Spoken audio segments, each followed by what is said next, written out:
আসসালামু আলাইকুম। সবাই কেমন আছেন? আশা করি সবাই ভালো আছেন। তো পিজ্জা সস বানানোর পর এখন আমরা পিজ্জাটা তৈরি করতে চলে এলাম। আর পিজ্জা তৈরি করার জন্য অবশ্যই ডোটাকে আগে থেকে রেডি করে নিতে হবে। এখন ডোটাকে রেডি করে আমরা ডোটাকে ২ টা ভাগে ভাগ করে নিচ্ছি। কারণ এখানে ২ টা পিজ্জার ডো ছিল। তো একটা পিজ্জার ডোটাকে আমরা বেলে সুন্দর করে হাত দিয়ে এটাকে বড় করে নেব। আর এখানে পিজ্জা প্যানে অবশ্যই অয়েল ব্রাশ করে নিতে হবে। তো পিজ্জা প্যানের জন্য আমরা পিজ্জাটাকে রেডি করে নিচ্ছি। আর এখানে চিজ কেটে আগে থেকেই নেওয়া হয়েছিল। আর বাকি উপকরণগুলোও আমরা আগে থেকে রেডি করে রেখেছিলাম। তো চলুন কীভাবে পিজ্জাটাকে রেডি করি। তো প্রথমে কাঁটা চামচ দিয়ে আপনারা এটাকে আ একটু ফুটো করে দিবেন, কারণ যাতে এটা ফুলে না ওঠে। আর যেহেতু এখানে সস আমরা বাসা থেকে বানিয়েছিলাম, তো পরিমাণ মতো সস আপনারা পিজ্জাতে সুন্দর করে সাজিয়ে নেবেন।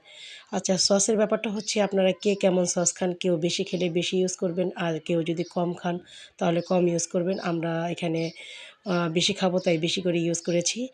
আর তারপরে দিয়ে দিচ্ছি চিজ। চিজ দেওয়ার সময় কোনো কৃপণতা করবেন না, কারণ একটা পিজ্জার সবচাইতে টেস্টি পার্ট হচ্ছে চিজ।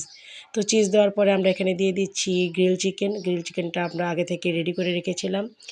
আর ডেকোরেশনের ব্যাপারটা হচ্ছে আপনার মনের মাধুরী, কী পিজ্জা আপনি খেতে চাচ্ছেন সেইভাবে আপনারা আপনাদের মনের মাধুরী দিয়ে পিজ্জাটাকে সাজিয়ে নেবেন।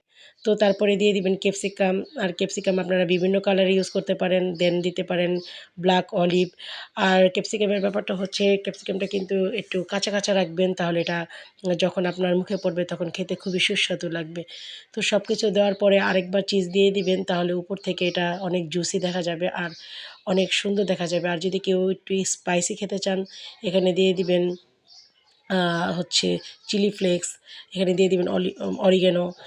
বাকি সব উপকরণ দিয়ে আমরা আগে থেকেই ওভেনটাকে প্রিহিট করে রেখে ওভেনে দিয়ে দিলাম। আর পিজ্জা হতে বেশি সময় লাগে না, এটা ১২ থেকে ১৫ মিনিট সময় লাগে।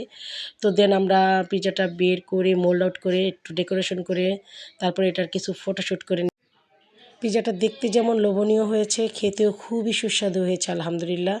তো আমরা পিজ্জার সাথে একটা ছোট মিনি পিজ্জাও বানিয়েছিলাম। এটা একদম মানে সম্পূর্ণ চিজ দিয়ে ভরপুর ছিল।